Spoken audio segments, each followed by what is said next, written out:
everyone, I'm Kerri Keffeler, and today I'm going to show you how to create these sweet little owl face beads. The tools that I'll be using are a straight edge razor, a handheld marver, tweezers for pulling stringer, a bent steel rake, and the Zuzi Medium Plus Duo Press, and I'll be working on a Carlisle Hellcat torch. I'm using a 1/16 inch mandrel, and here I'm starting off creating my base bead in black. This is going to be a horizontal bead, which means that the hole is going to run sideways. The glass that I'm using is Effetre Black. I'll also be using light Effetre Ivory, also some Raku stringer, although any kind of silvered glass is fine, and I'll be using double helix ore. The reason I've chosen these colors is because I enjoy the simple palette. The double helix ore is going to give a really nice soft halo above the owl's eyes. We'll be doing that later on in the demo. I'm starting off here by heating up my mandrel in the flame and creating my base bead in black. I start with a relatively small gather. I don't want to make it too large because I'm going to be doing a press with the Zuzi lentil press. The Medium Plus Duo actually has two shapes. It has a square nugget type shape, and it has the lentil, the straight-sided lentil, which is a very nice shape to use.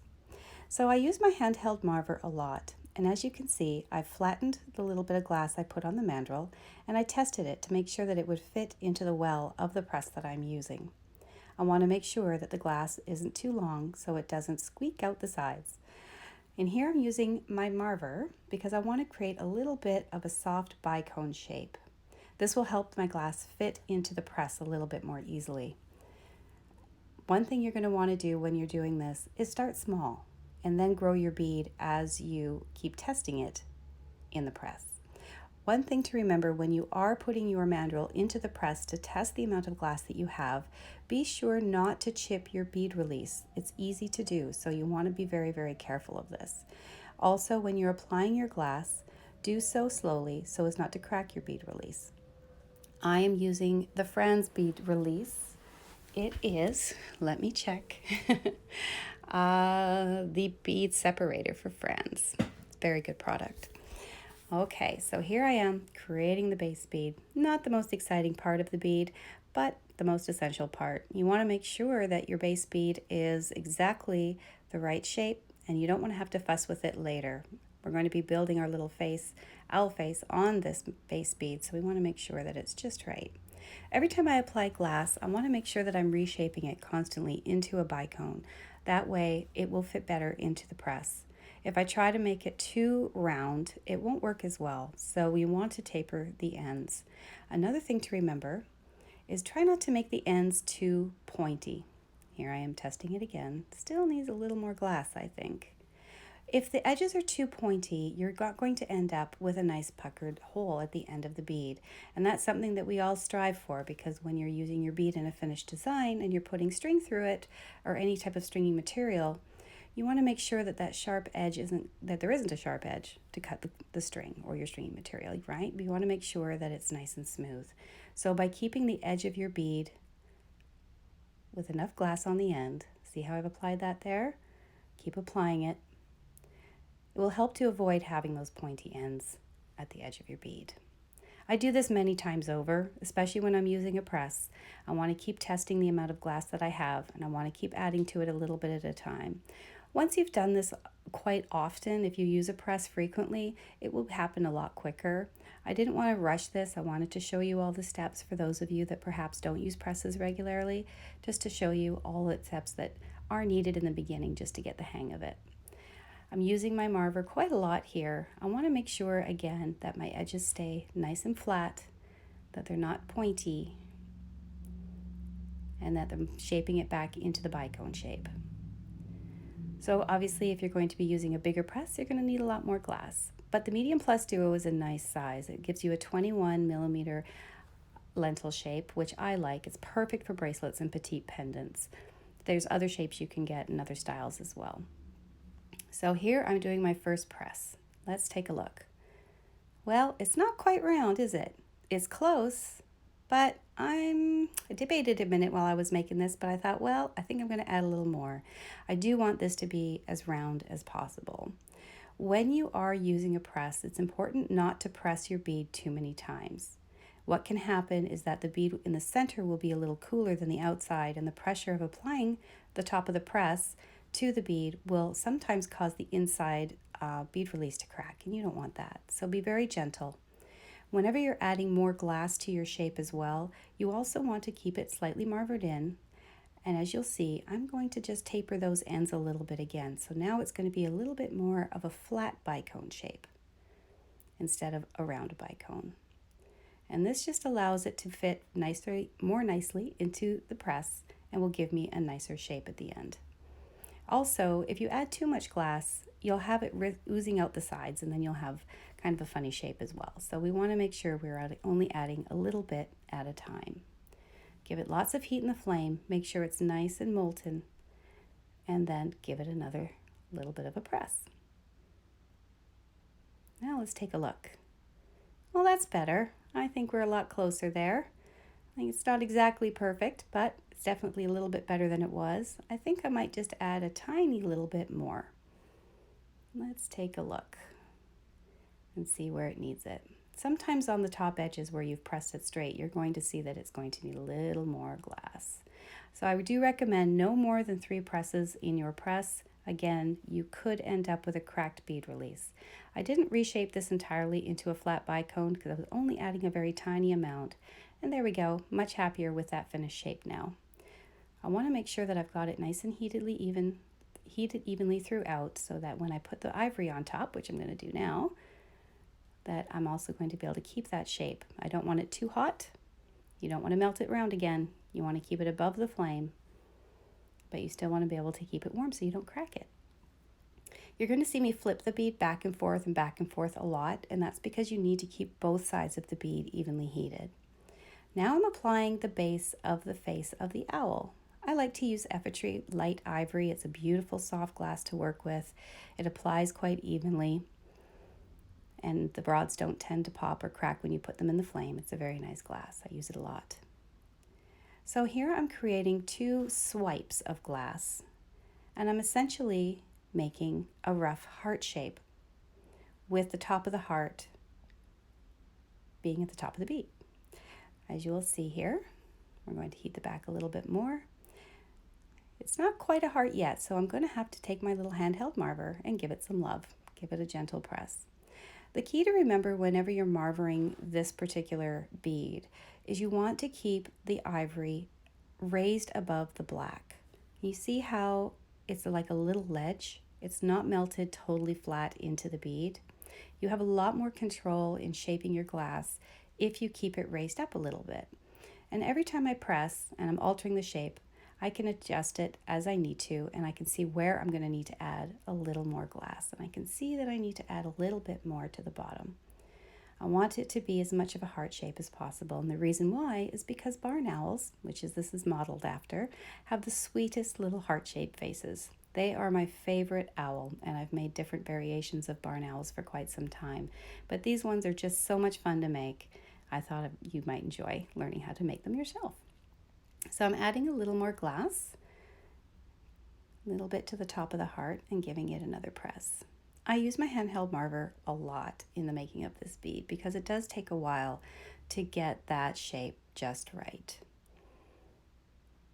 You have a lot of control when you have a small marver. This is made of graphite, so it does not stick to the bead, and it gives you a nice smooth finish.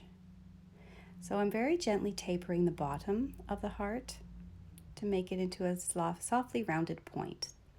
And you can have it as wide or as narrow as you like, depending on the character of your owl. I like to make it sort of a rounded, softly pointed heart. And now my little straight razor is coming into play. So the marver is really great for shaping the black part of the bead, but when I want to shape just the ivory top, it's a little easier to get in there with the straight edge razor. So see how because it's raised up above the surface of the bead, why I have so much more control. If it was totally melted in, I wouldn't be able to get in there with that razor and make it the shape that I want. So this does take a little bit of time. It's important not to rush your bead.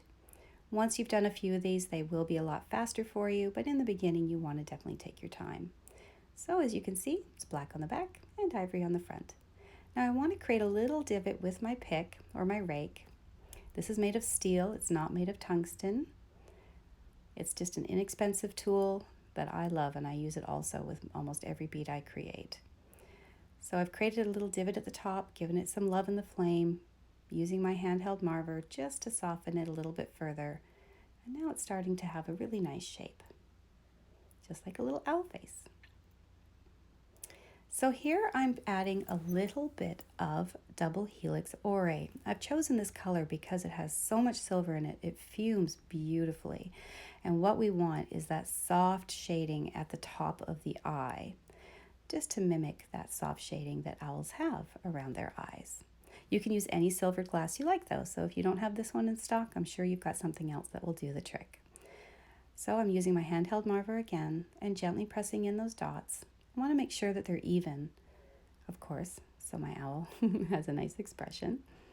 Giving it a little more love in the flame, and even just by introducing it into a neutral flame as I'm doing here, it will fume automatically all on its own. You don't even need to do a reduction flame. Just keep your flame normal and it will do the work for you. That's why I love this glass so much. Now I'm taking a 332-inch mandrel and using that just to create a bit of an eye socket.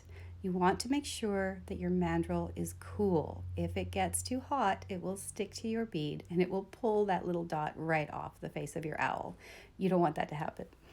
So I cool off the mandrel in the water that I've got off to the right out of the camera view. That's another one of my little tricks. Anytime that I'm applying a tool such as a steel rake or a mandrel to create a little divot, I always make sure that I cool it afterwards so it doesn't stick. So here I'm bringing my little bent steel rake in. I've touched it into the flame to heat it so that it grabs the glass, and I'm doing a very tiny little pull upwards and outwards from the owl's eye. It's kind of like a little bit of eyeliner. Gives it a very sweet little expression. And then I'm going to go from the eye socket back down to where I want the beak to be. So it's not quite to the very bottom of the face of the bead of the owl, but it's getting kind of close to the bottom. Again, take your time, cool your pick in between applications. Whenever I take the pick away, that's what I'm doing. I'm dunking it in the water. And now I'm pressing in a little bit because that's where the beak is going to be. You might need to fine tune your face of your owl a little bit at this point. I think I needed a little bit more of a line, so I'm just pulling it again on the one side and giving it a little push where the beak is going to be. See, it's starting to come along, slowly starting to look a little bit like an owl. Making sure the back is heated throughout. It's very easy to get so caught up in the front of your design that you forget the back of your bead. It's very important to keep the back hot. So now I'm taking my raku stringer and adding a few cute little accent dots right around the edge of the bead. Sometimes I'll also add ivory dots. I didn't for this demonstration, but you can do that, and you'll see that in some of my beads as well. The back of the bead you can also decorate with hearts, or you can do scroll work such as I often do. Won't be doing that in this demo, but you'll see it in several of my other ones. So you can always learn those techniques and add that to the back of your bead if you like. I'm giving that some heat. I want to make sure everything stays nice and evenly heated, and giving it a little bit of love there with my handheld marver.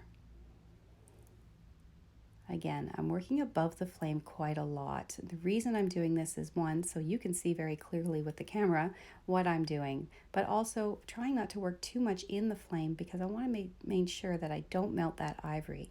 Ivory is very, very soft. It melts very quickly, so you want to keep it warm, but not too hot. Okay, so I've just brought my little pick in there. I use the elbow of the pick quite a lot, and that also helps me shape my bead. Now the dot that I applied in the center, I'm dragging down to where the beak is going to be. That gives the sort of center crest in between the eyes. Giving it a little bit more heat and seeing how that looks. I think it's coming along fairly well. Make sure you heat the back.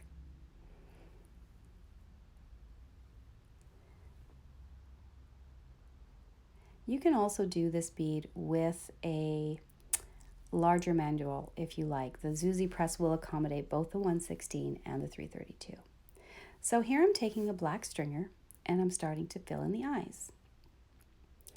The thicker your stringer, the larger the dot will be on your eyes, so don't make your stringer too thick. This one was a little bit thick, and so I wasn't happy with the size of the eye dot. It was a little large for my liking. So as you can see, I'm using my bent steel rake and I'm removing some of the excess glass. And you can add and remove as long as you're just keeping your dots in the flame and keeping the rest of your bead out of the flame. Heat control is incredibly important at this point. It's very easy to just melt this poor little owl into oblivion if you're not careful. So just give a little bit of heat and a gentle press until you're happy with the eyes. It looks like I need to remove just a little bit more on that one, but we're almost there. If you've stuck with me this long, I would love to know if any of these techniques inspire you. If you're going to make this bead, I hope you're going to post some results and let me know what you think. Please comment below and let me know what is your favorite takeaway so far from this video. I'd really love to hear. The more feedback I get, the better videos I can create for you. And here I'm adding a little bit of the raku stringer again for the beak. So you don't need very much. He just needs a tiny little beak. Give it a little bit of heat. Bring in your handheld marver, and again, you want to make sure that you keep this dot slightly raised above the surface of the bead for the best results. You have much more control over the shape if it's raised up and not melted completely in. I use my bent steel rake to give a nice little pull at the very bottom, just to accentuate the point of the beak. You don't need to do very much. Oh, I think he's looking pretty cute so far. Another little press. This time I'm using the razor tool, because the razor is going to help me give a finer point to that beak. Again, if it was melted and flat and flush with the ivory, you wouldn't be able to get that level of control. Well, there you have it. Just a little bit of fine tuning, and he's pretty much done. I hope you've really enjoyed this tutorial. I would love to see you back here again for my next video. I'll be having new videos every Tuesday, so be sure to keep checking back. And if you have suggestions for videos you'd like to see, please let me know in the comments below. Thank you so much for joining me.